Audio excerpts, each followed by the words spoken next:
I believe in God, the Father Almighty, creator of heaven and earth. Amen. Amen. Being omnipotent does not mean that one can do absolutely anything. God cannot create a six-sided triangle or write a four-letter word with 5 letters in it. These things are impossible because they're nonsensical. But some self-contradictions are more subtle than this. A classic one would be related to love. Love potions have always been a favorite theme in literature. The young lady gives the handsome young man a magic drink to make him fall madly in love with her. Even if the magic drink worked and the young man began to behave as if he were in love with the young lady, that would not be love, because love is an act of free will. To force a person's will is to deprive that person of the ability to love. The young lady would always have the doubt, does he love me? Does he really love me? Or is it the effects of the drink? She would long to know, but she wouldn't dare to find out.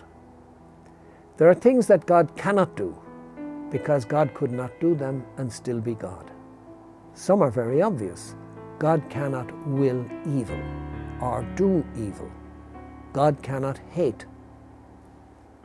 When I have misplaced my car keys and I'm in a hurry to find them, I search for them where I think I might have left them. I do know that God is omnipotent, but all the same, I don't waste time looking for my keys in places where I know I haven't been, just in case God miraculously transported them there. In terms of omnipotence, God could actually do trivial and pointless miracles, but he cannot actually do them and still be God.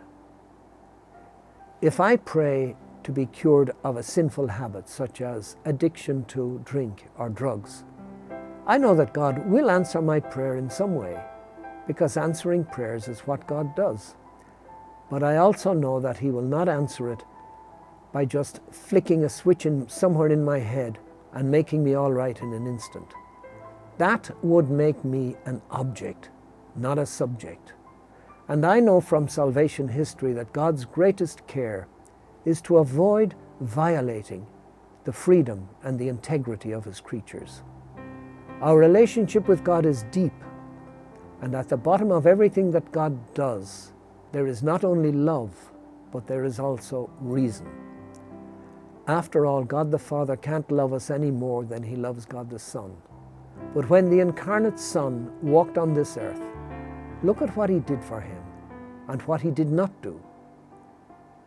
Could God have cancelled the crucifixion and still be God? If we think of God as creator, do we need to repeat maker of heaven and earth? We look at that in the next talk.